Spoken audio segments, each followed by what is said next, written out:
Welcome है आप सभी को आपके अपने इस यूट्यूब चैनल एग्जाम टारगेट में। दोस्तों आज हम रीजनिंग प्रैक्टिस सेट के इम्पोर्टेंट क्वेश्चन लेके आए जो आपके एग्जाम के लिए बहुत ही इंपॉर्टेंट होने वाले। तो दोस्तों चलते हैं आज के प्रैक्टिस सेट को स्टार्ट करते हैं और आप लोग वीडियो में अंत तक बने रहिएगा। चलते हैं पहले क्वेश्चन को देखेंगे। दिया है दिए गए प्रश्न में संबंधित शब्द को ज्ञात कीजिए। यहाँ पे क्वेश्चन मार्क की वैल्यू को हमें ज्ञात करना। तो देखेंगे यहाँ पे दिया है बर्तन का संबंध चम्मच से, उसी प्रकार कैलेंडर का संबंध क्वेश्चन मार्क के साथ क्या होगा। यहाँ पे देखेंगे बर्तन से चम्मच कैसे लिखा गया, तो उसी प्रकार देखेंगे यहाँ पे कैलेंडर से क्वेश्चन मार्क के साथ क्या लिखा जाएगा। यहाँ पे देखेंगे दिया है समय, कागज, छपाई, तारीख। अब दोस्तों देखेंगे यहाँ पे दिया है बर्तन का संबंध चम्मच, तो देखेंगे यहाँ पे बर्तन जो होता है वह हमारा चम्मच के अंतर्गत आता है। तो उसी प्रकार देखेंगे यहाँ पे कैलेंडर है, कैलेंडर के अंतर्गत देखेंगे क्या आता। तो देखेंगे यहाँ पे कैलेंडर के अंतर्गत तारीख आता। तारीख देखेंगे ऑप्शन डी में दिया गया, तो इस क्वेश्चन का राइट आंसर ऑप्शन डी हो जाएगा। चलते हैं अगले क्वेश्चन को देखेंगे। दिया है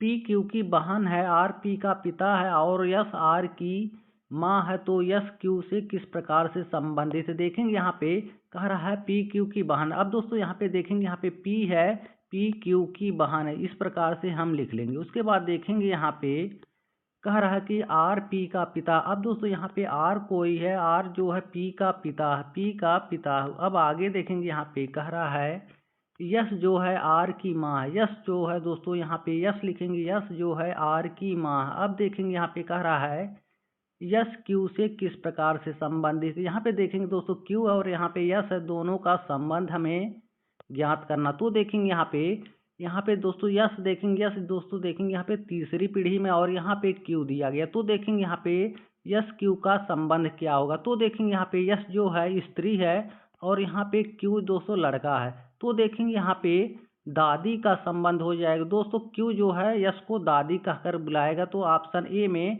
दिया गया। तो इस क्वेश्चन का राइट आंसर ऑप्शन ए हो जाएगा। चलते हैं अगले क्वेश्चन को देखेंगे। दिया है यदि वर्ष 10 जनवरी को बृहस्पतिवार था तो उसी वर्ष पहली मार्च को कौन सा दिन था। तो देखेंगे यहाँ पे 10 जनवरी का दिन हमें बृहस्पतिवार दे रखा, तो उसी वर्ष पहली मार्च को कौन सा दिन था। तो देखेंगे यहाँ पे 10 जनवरी का हमें दिन दे रखा, तो यहाँ पे सबसे पहले हम जनवरी लिखेंगे। जनवरी हमारा होता है 31 दिन। अब 31 में अगर हम 10 माइनस करेंगे तो यहाँ पे हो जाएगा 21 दिन हमारा बच जाएगा। उसके बाद यहाँ पे देखेंगे जनवरी के बाद फरवरी आता, फरवरी के बाद मार्च आता। अब देखेंगे यहाँ पे फरवरी, फरवरी हमारा 28 दिन का होता है। उसके बाद यहाँ पे देखेंगे मार्च, मार्च में हमें 1 तारीख का ज्ञात करना। तो देखेंगे यहाँ पे ए लिखेंगे, तो यहाँ पे तीनों को जोड़ेंगे तो यहाँ पे 50 हो जाएगा। 50 को यहाँ पे लिख देंगे। उसके बाद देखेंगे यहाँ पे हमारा सप्ताह होता है 7 दिन का। अब यहाँ पे 7 से भाग दे देंगे, 7 से भाग दे देंगे तो हमारा शेष 1 दिन बच जाएगा। अब देखेंगे यहाँ पे बृहस्पतिवार है, तो बृहस्पतिवार में 1 जोड़ देंगे, तो यहाँ पे बृहस्पतिवार में 1 जोड़ेंगे तो यहाँ पे शुक्रवार हो जाएगा। शुक्र देखेंगे ऑप्शन सी में दिया गया, तो इस क्वेश्चन का राइट आंसर ऑप्शन सी हो जाएगा। चलते हैं अगले क्वेश्चन को देखेंगे। दिया है उस वेन आरेख का चयन करें जो दिए गए वर्गों के बीच सही संबंध को दर्शाता है। दोस्तों देखेंगे यह हमारा वेन डायग्राम का क्वेश्चन, इसे कैसे सॉल्व किया जाएगा। तो देखेंगे यहाँ पे दिया है संगीत, आवाज, नृत्य। तो देखेंगे यहाँ पे संगीत के लिए कुछ इस प्रकार से वेन डायग्राम बना देंगे। उसके बाद आगे यहाँ पे देखेंगे दिया है आवाज दिया गया, तो देखेंगे यहाँ पे संगीत और आवाज का संबंध किस प्रकार से होता। तो देखेंगे यहाँ पे दोस्तों जो आवाज होता वह हमारा संगीत के अंतर्गत आता। तो देखेंगे यहाँ पे आवाज के लिए कुछ इस प्रकार से हो जाएगा। उसके बाद यहाँ पे देखेंगे यहाँ पे नृत्य दिया गया, तो देखेंगे यहाँ पे नृत्य के लिए किस प्रकार से संबंधित है। तो देखेंगे यहाँ पे ना तो नृत्य हमारा संगीत से संबंधित है और ना तो आवाज से संबंधित, तो हमारा इस प्रकार से हो जाएगा। तो देखेंगे यहाँ पे ऑप्शन सी में दिया गया, तो इस क्वेश्चन का राइट आंसर ऑप्शन सी हो जाएगा। चलते हैं अगले क्वेश्चन को देखेंगे। दिया है दी गई श्रृंखला श्रेणी में प्रश्नवाचक चिन्ह के स्थान पर क्या आएगा। यहाँ पे क्वेश्चन मार्क दिया गया, क्वेश्चन मार्क की वैल्यू को हमें ज्ञात करना है। देखेंगे यहाँ पे दिया है 2, 4, 16, 256 और यहाँ पे क्वेश्चन मार्क है, क्वेश्चन मार्क की वैल्यू को हमें ज्ञात करना। तो देखेंगे यहाँ पे दिया है 2, 4, तो अगर यहाँ पे अगर हम 2 का स्क्वायर कर देंगे तो यहाँ पे 4 हो जाएगा, 4 यहाँ पे दिया गया। उसी प्रकार अगर हम यहाँ पे 4 का स्क्वायर कर देंगे तो यहाँ पे 16 हो जाएगा, 16 यहाँ पे दिया गया। आगे उसी प्रकार देखेंगे यहाँ पे 16 का अगर हम स्क्वायर कर देंगे तो यहाँ पे 256 हो जाएगा। 256 देखेंगे यहाँ पे दिया गया, तो उसी प्रकार अगर हम 256 का स्क्वायर कर देंगे तो यहाँ पे क्वेश्चन मार्क की वैल्यू हमें मिल जाएगा। अब दोस्तों यहाँ पे देखेंगे, यहाँ पे 256 काफ़ी बड़ी संख्या, तो इसका स्क्वायर निकालना में बहुत कठिन मिलेगा।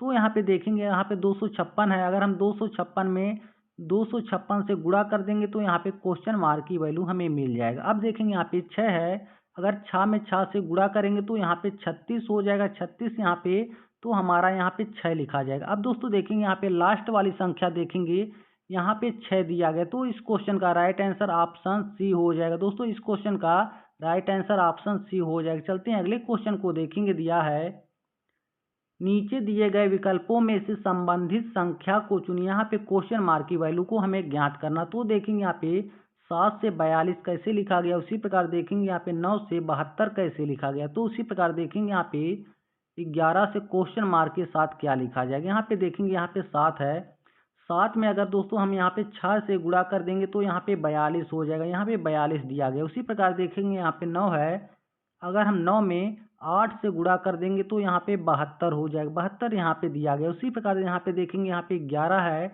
11 में किस संख्या से गुणा करेंगे कि यहाँ पे हमारा क्वेश्चन मार्क की वैल्यू मिल जाएगा। तो देखेंगे यहाँ पे 6 से गुणा किया गया, उसके बाद यहाँ पे 8 से किया गया, उसके बाद अगर यहाँ पे हम 10 से गुणा कर देंगे तो यहाँ पे 110 हो जाएगा। 110 देखेंगे ऑप्शन सी में दिया गया, तो इस क्वेश्चन का राइट आंसर ऑप्शन सी हो जाएगा। चलते हैं अगले क्वेश्चन को देखेंगे। दिया है,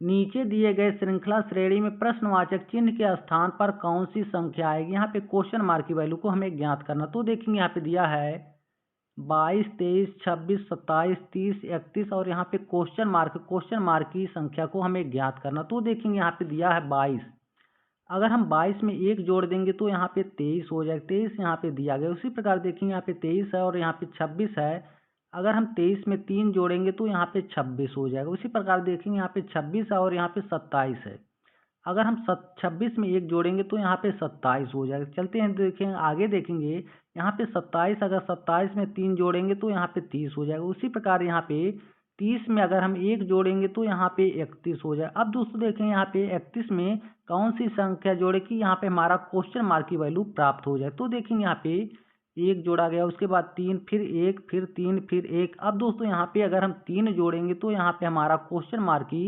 वैल्यू यहाँ पे मिल जाएगा। तो यहाँ पे 31 में 3 जोड़ेंगे तो यहाँ पे 34 हो जाएगा। 34 देखेंगे ऑप्शन बी में दिया गया, तो इस क्वेश्चन का राइट आंसर ऑप्शन बी हो जाएगा। चलते हैं अगले क्वेश्चन को देखेंगे। दिया है, नीचे दिए गए आकृति में कुल वर्गों की संख्या को ज्ञात कीजिए। दोस्तों यहाँ पे हमें वर्गों की संख्या को ज्ञात करना। तो देखेंगे इसे कैसे ज्ञात किया जाएगा। यहाँ पे देखेंगे, यहाँ पे हमारा 4 वर्ग दिया गया, उसके बाद यहाँ पे देखेंगे एक बड़ा वाला मतलब 5 वर्ग यहाँ पे दिया गया, तो 5 वर्ग यहाँ पे हमारा हो जाएगा। 5 5 को दोनों को जोड़ेंगे तो यहाँ पे 10 हो जाएगा। अब आगे देखेंगे यहाँ पे हमें एक बड़ा सा वर्ग दिया गया, तो यहाँ पे 10 में 1 जोड़ेंगे तो यहाँ पे 11 हो जाएगा। 11 देखेंगे ऑप्शन बी में दिया गया, तो इस क्वेश्चन का राइट आंसर हो जाएगा। दोस्तों उम्मीद करता हूँ यह पार्ट आप लोगों को अच्छा लगा होगा, तो चैनल को सब्सक्राइब कर लीजिए। फिर मिलेंगे, तब तक के लिए जय हिंद दोस्तों।